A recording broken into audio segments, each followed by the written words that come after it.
my name is Tyler Moa. I am the brother of Jesse, who owns Jesse's on the Waterfront, which we bought as a family over 18 months ago now. And we're located in Mangōnui, right on the waterfront.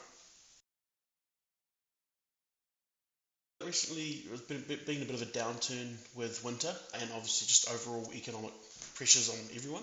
Being a restaurant, we're not exactly a necessity kind of business, so trying to keep it engaging, keeping our locals around and getting them excited to come in has been quite a challenge. Been thinking quite hard on this one lately, doing things like degustation menus, so 9 courses or 6 courses, wine pairings with our local vineyards as well, joining forces and just come up with different events every week, something big or small, dumpling nights, singles nights, something different. Why don't I go out? Because that's what you need to do. Is people, winter's a dull time for everyone really, but it's like, what makes you happy, what gets you out? Over the end of the day, hospitality is all about making people feel happy and want to come out, right? So yeah, that's what we're just trying to do with those events.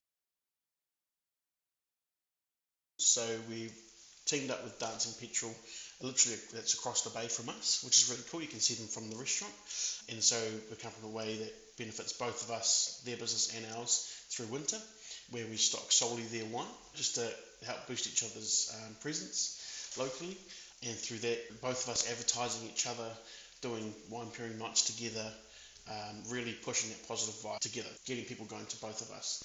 In terms of support and other collaborations, local producers like He Olive Estate, that kind of thing, we've got all our market shelves in the restaurant as well, where we sell local produce, and also some local artists as well, because it's all about food. People want to see some art too, so hang it up there, get the artists out there, and in turn they also promote us on Facebook to come and check out their exhibition.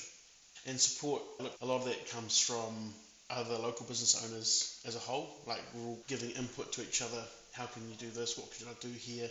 If they know a supplier that I don't, and so on. So it really helps if everyone just kind of comes together and just put all the ideas on the table, and we're just, hey, you can do this, have you seen that? It's been really great. And as well as our local business association, all the members on there, it's been really good. I've come in from about a year ago now. We were coming out of winter, and it's certainly your wages and your OPEX, looking at them really closely. In summer, it's money for jam. It's easy because you proportionately grow your sales versus your OPEX, well, in the food business anyway. But coming to winter, learning that timing of when to start decreasing, because you know, everyone's got 20th of the month bills set up, but you're trying to pay bills for a month that would have been a stellar from a month that has dropped by 30% because you're now in winter. So for the likes of April, which has got school holidays, versus May, start of winter, just realising that trend earlier, as soon as you can, keep an eye on those OPEX and wages, and just really, that's probably the biggest learning at the moment, is so survive winter, is you're just reining all that in and doing what you can as an owner as well. Definitely, at the end of the day, locals. So with us in hospitality, we've got to price locally. Yes, we get those tourists in the nice big high season, but end of the day, it's our locals which keep us alive, because it's winter and that's where we hurt the most. So what we do is we have this mantra of our menus, whether it be drink menus, food menus, we price for all wallets, right? We've got to have the more accessible, lower price stuff, and still have that kind of high price stuff and more exquisite kind of menu items for people who want to celebrate. You know, they want to come and spend that extra dollar because, hey, I'm celebrating, I just passed an exam or something. So really keeping a broad range of options and price, but also in terms of the type of food we offer. You know, so really just really casting a wide net, really, is a good analogy for it. But also showing when we are in the high season and we have got good revenue coming through, you know, putting some of that back into the community as well. Showing the community love, so that come our hard time, it's reciprocated, going, hey, these guys, you know, like, we're out there supporting the schools, local schools as much as we can, you know, take our second day baking up to the local school for free, just to feed who's hungry. You know, just little gestures like that. Get a bit of good branding from the locals, you know, it's really important up in this market, especially little old Mangōnui.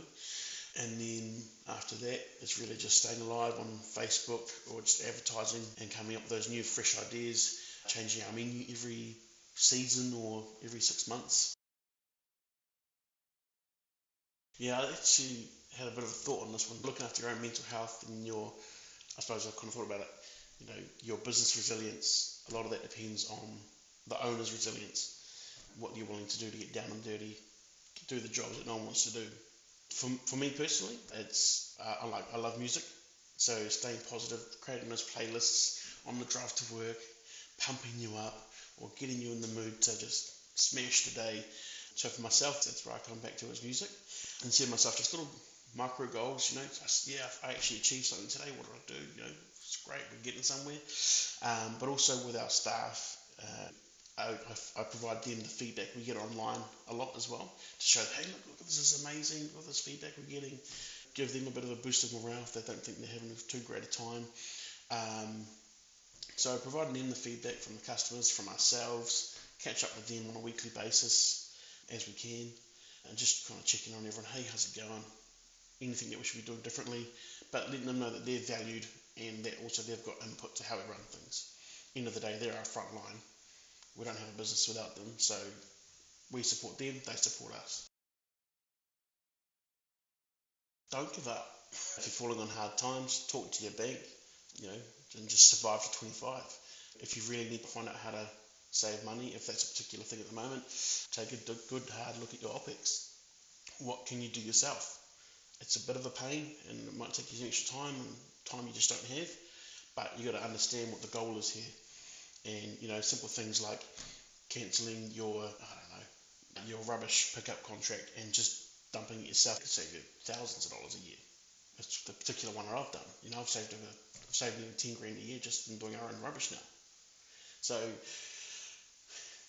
get creative, get down and dirty, and just realise what you can do yourself as an owner during the hard times, and then know that the good times are coming back. So next time you're in Mangōnui, you're passing through, pop on to Jesse's on the Waterfront, taste the good times, and we'll see you up a mean feed.